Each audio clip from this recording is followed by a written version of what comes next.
में डायरेक्ट योगदान नहीं दे पा रहे थे तो प्रभु से प्रार्थना कर रहे थे। ऐसे ही कुछ लोग हैं, उत्तरकाशी के भी हैं, कुछ लोग दूर से आए हुए हैं। आप लोग कहां से आए हैं? दिल्ली से आई हूँ। जी, आप टनल का रेस्क्यू ऑपरेशन देख रहे थे, कुछ उसमें योगदान तो नहीं दे रहे थे, लेकिन कई लोग प्रार्थना कर रहे थे। हाँ जी, हाँ जी। जी जी।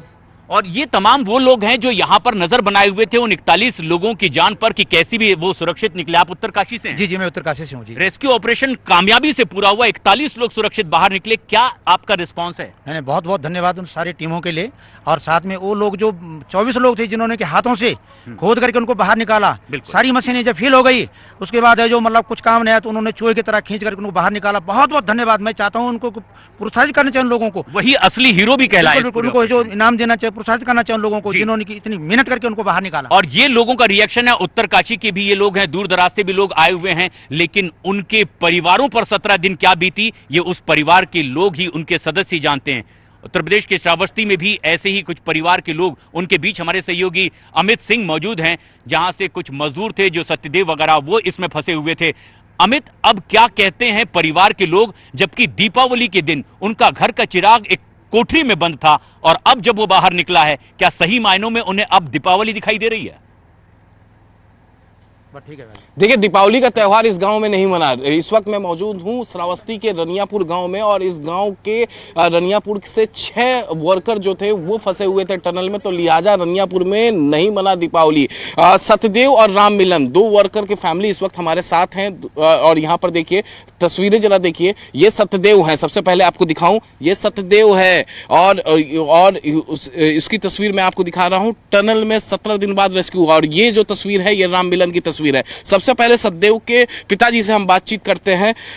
बातचीत हुई अभी आपके बेटे से, क्या कहा? बेटे ने कहा है कि अब अभी बड़े लड़का से बात हुआ है कि अस्पताल में हैं, अस्पताल में लिखा पढ़ी हो रहा है। अस्पताल से वहाँ मुख्यमंत्री ने बुलाए हैं, वहाँ मुख्यमंत्री योगी आदित्यनाथ वहाँ लखनऊ जाएंगे, लखनऊ से तब आएंगे घरे। तो सत्यदेव जो कि उत्तर प्रदेश के श्रावस्ती जिले के रहने वाले, और इनके फादर का ये साफ साफ कहना है कि इनके बेटे के पास मैसेज गया है कि मुख्यमंत्री योगी आदित्यनाथ भी मिलेंगे। आपके पिताजी भी फंसे हुए थे 41 दिनों तक, आप राम मिलन के बेटे हैं। 17वां दिन उनको निकाला गया, सभी लोगों को निकाल लिया गया। क्या कहेंगे? पिताजी से बात हुई आपकी? यस सर, हुआ है। क्या कहा उन्होंने? मम्मी से हुआ है, कहा कि मैं ठीक हूँ, आएंगे 1-2 दिन में भी। क्या कुछ इस तरीके से कहा कि योगी आदित्यनाथ ने भी मिलने के लिए बुलाया है? हाँ, कहे थे कि बुलाए हैं मिलने के लिए। तो लखनऊ जाएंगे पहले? हाँ, लखनऊ जाएंगे पहले। और भी है, सीधे हम बातचीत कर लेते हैं। आपके पति जो हैं वो 17 दिन तक फंसे हुए थे, कैसे गुजरा ये 16-17 दिन? बीच में जब एक प्रशासन ने आपकी बात भी कराई थी एक दिन। जी, जब आएंगे तब हम दीपावली मनाएंगे खुशी खुशी से, दीप जलाएंगे, बातचीत सब बढ़िया भवा है। अब खुश है ना, जिस तरीके से प्रशासन ने लगातार काम किया, जिस तरीके से एनडीआरएफ एसडीआरएफ के जवानों ने काम किया? जब आएंगे घरे तब पूजा पाठ करेंगे, पैर धोलेंगे, पाँव पकड़ेंगे, सब दीप जलाएंगे, सब चीज करेंगे हम। आप लोगों ने दीपावली नहीं मनाई थी क्योंकि आपके घर के चिराग वहाँ फंसे हुए थे? नहीं जलाए थे। नहीं जलाए हैं। अब जलाएंगे, अब मनाएंगे दीपावली? आए हैं तब जलाए भाई। कब तक आएंगे? कल परसों? कब तक? कल परसों तक कहें आए जाए भाई। आप लोग काफी परेशान थे क्योंकि आपके घर में एक शादी भी थी अभी। अब प्रशांत, इनके घर में शादी भी थी, दूसरी तरफ सत्यदेव फंसे हुए थे, राम मिलन फंसे हुए थे, और इनके घर में शादी भी थी एक।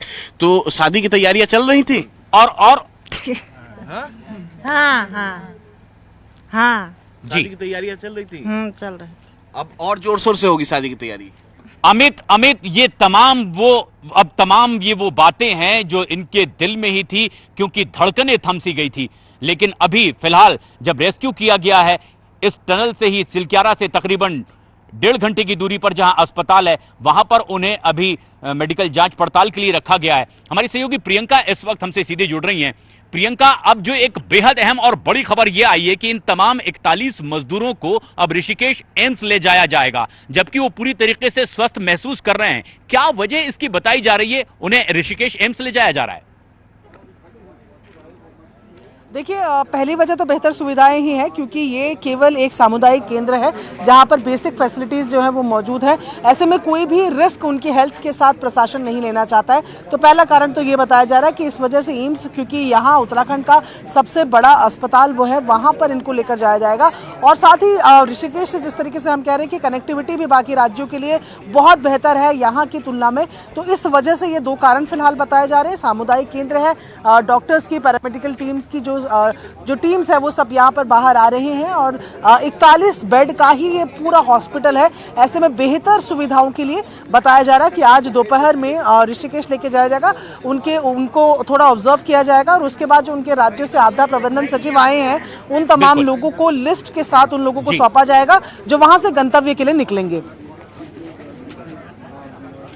मंजीत उन्हीं 41 मजदूरों में से एक है जो इस टनल में 17 दिन तक के लगातार जंग लड़ते रहे। प्रधानमंत्री ने भी कहा कि आपके धैर्य और साहस को तो सैल्यूट है, क्योंकि आपके साहस की वजह से ये मिशन कामयाब भी हो पाया।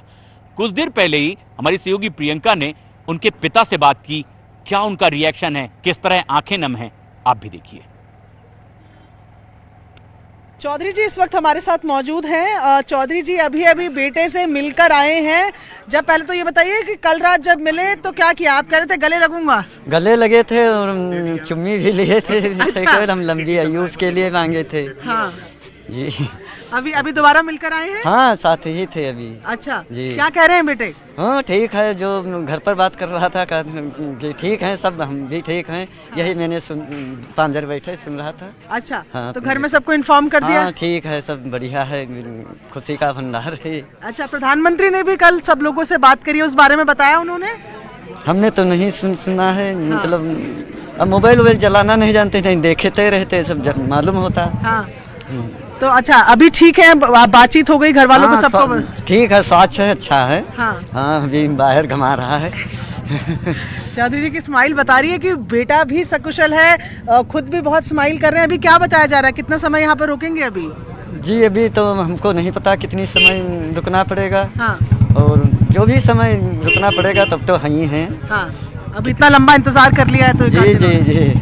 तो चौधरी जी जिनके बेटे मंजीत हैं वो अंदर हैं, बता रहे हैं कि बातचीत हो गई है, कल रात को मिलके सबसे पहले गले लगे हैं, और अभी भी जो बेटे से मिलकर आए हैं सबको इन्फॉर्म किया है, उनकी तबीयत ठीक है, और अब इंतजार कर रहे हैं कि कब उनको प्रशासन ये कहेगा कि वो घर जा सकते हैं।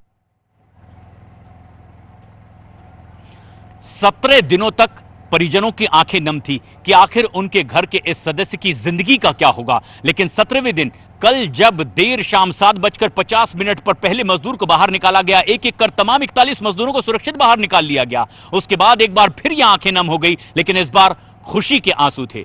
मुख्यमंत्री पुष्कर सिंह धामी भी लगातार नजर बनाए हुए थे इस ऑपरेशन पर, जो उन्हें रिसीव करने के लिए टनल के भीतर गए थे। अब उन्होंने विस्तार से बताया कि दरअसल कैसे इस पूरी प्रक्रिया को आगे बढ़ाया गया, कैसे ये रेस्क्यू ऑपरेशन पूरी तरीके से कामयाबी तक पहुंचा। ये रेस्क्यू ऑपरेशन आपने भी लगातार कई दिनों तक यहाँ पर रहकर देखा कि ये बहुत चुनौतीपूर्ण था और बहुत कठिन था, और कई बार ऐसा लगता था कि हम बहुत जल्दी जो है अपनी मंजिल तक पहुंच जाएंगे, मजदूर भाइयों को सबको बाहर निकाल लेंगे, लेकिन बीच बीच में कुछ इस प्रकार की परेशानी उसके अंदर आ जाती थी, समस्या खड़ी हो जाती थी। पहले दिन जब हमने इस पर काम करना शुरू किया तो ये लगा कि ये मलबा जो है जैसे